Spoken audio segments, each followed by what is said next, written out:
Hey guys, get ready with me for my work from home day while we talk about the last book that I just read, Among the Heroes by Jer Longham. So first, I want to welcome everybody back to the channel. I'm Caitlin, your geeky girlfriend, and if you have been following me for a while, then you know that we do book reviews on here a lot. This is actually book number 31 for the year, so super pumped about that. And only one of those was an audiobook. Two of those were digital because I did review and do readings of my friend's book. So we have one digital one and then one audiobook. But the new thing around here is that I got a new job this year, still in education, still in special education, but it has a lot more flexibility and I'm pretty much able to set my own schedule. And what I am doing is essentially I am serving as the special education coordinator, and I'm pretty much just in charge of all of the documents and managing the caseload. Like I'm not doing very much direct service. I'm like doing some observation in the classroom, doing some mentoring of teachers, giving trainings, stuff like that. But then I'm just like serving as district rep in all the meetings and writing IEPs and ETRs and stuff like that. Now I will say, not every district has this option, but I'm working for somebody that I've worked with in the past. She kind of recruited me for this position because she knows my experience and she knows my work. And so I'm just very fortunate to be working for somebody who knows me and knows my work ethic, to know that like when I'm at home, I'm still going to do what I'm expected to do.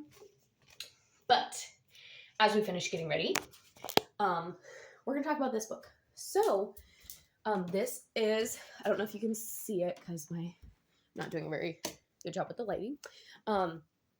This is called Among the Heroes. This is about United Flight 93, which was the fourth and final plane crash of 9/11. It crashed down in a field in Shanksville, Pennsylvania. I've actually been to the memorial, and that is where I purchased this book, was at the memorial. Highly recommend. 10 out of 10 experience overall. We're going to walk and get some clothes.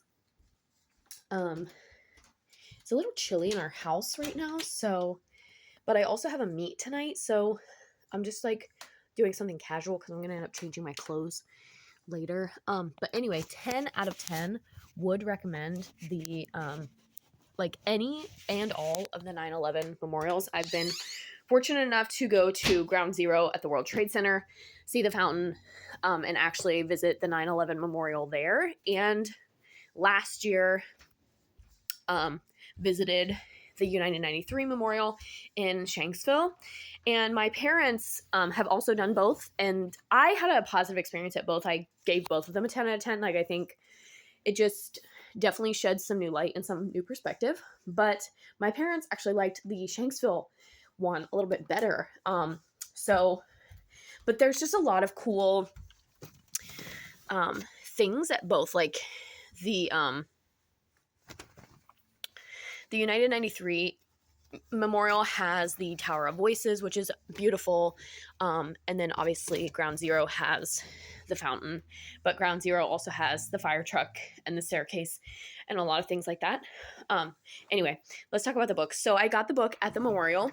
It is a 100% true story, obviously, because 9/11 was a real event. And this book is kind of the piece by piece, minute by minute retelling of that whole day. It's kind of the whole day from the family and friends perspective. It's the last few minutes on the flight.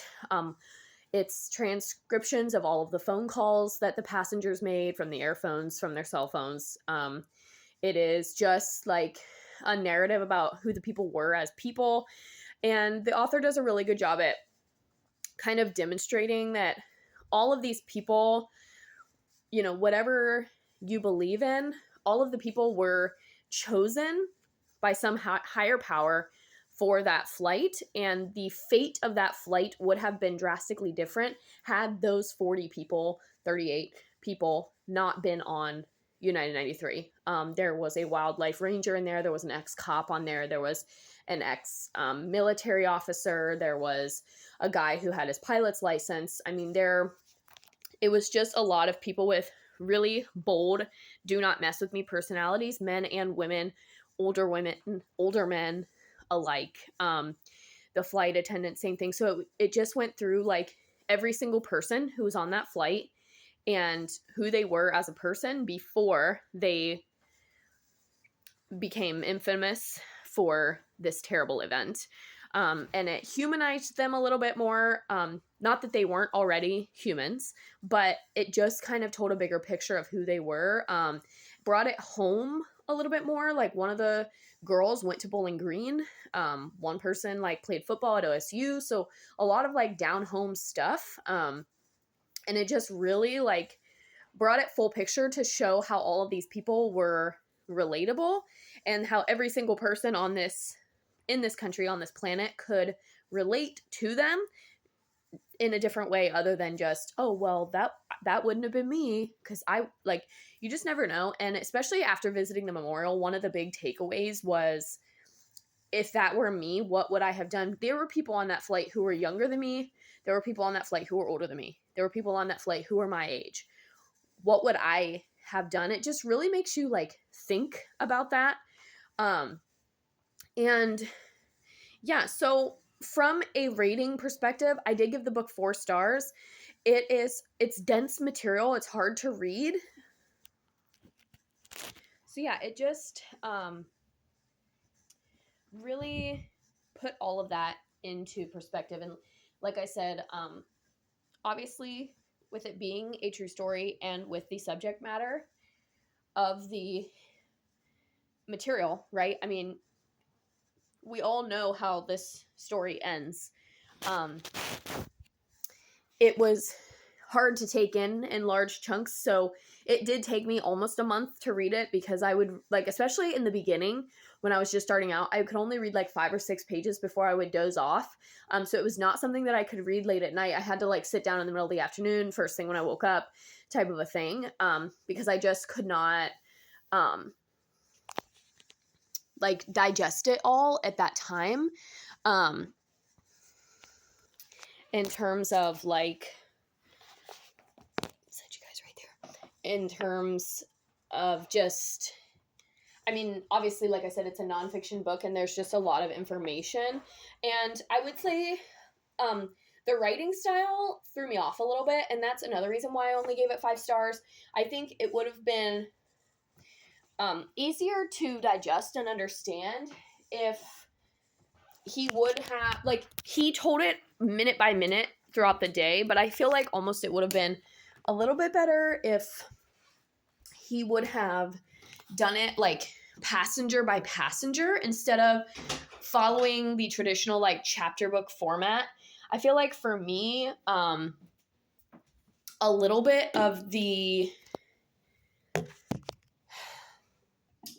I don't know, like my memory, I guess, was challenged in trying to remember who everybody was, because he would talk about like 4 or 5 passengers in one chapter, and then later on go back and be like, oh, Jeremy Glick or Todd Beamer, and it's hard to, like, it was hard to keep it all straight. So I almost wish he would have just said, like, done each passenger, just done like a narrative about them, where they were, and then like let me piece the timeline together. But he went the opposite and pieced the timeline together. So he did talk about the towers being hit and falling. He talked about the Pentagon falling a little bit in relation to the family members of the passengers on United 93 and what they were seeing and experiencing at different times. Do I think it's a book that everybody should read? Absolutely yes, especially if you like, or like me, have a weird obsession with 9/11. I think part of it is that this was the first major event in the country that I lived through and distinctly remember. So for that reason, I really love learning about 9/11. And another thing that I want to say about this book is he does talk about the hijackers. He names them, he shows their pictures, but and he does the same with that he did with the passengers. And talked to their families who would talk to him, and got like a more of a background of how they came to be in this position, which was interesting. And people don't want to humanize or more immortalize those individuals, but I liked that it gave sort of a background of how they got there. Here's the fit for today, and we're finished getting ready. I did brush my teeth and deodorant, perfume, and got dressed. And we're almost done with this video, but yeah, so I think if you like 9/11, it's worth a read. Just know that it is dense material. It's a true story, true events.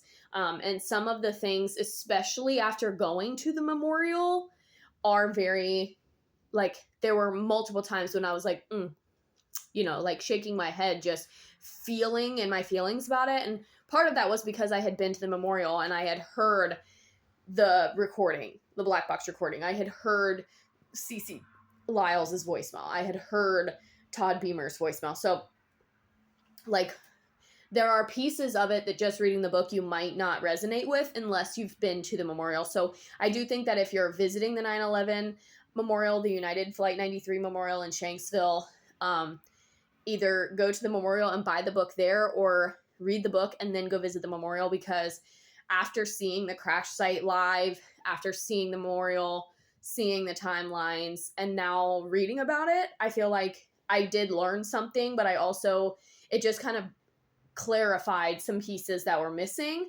or vice versa. The book might have raised some confusion, but being at the memorial cleared that up for me, type of a thing. So I think they go hand in hand, but I think it was addressed in a very sensitive matter. I think it was just an honest recollection of what people said, especially the family members and friends.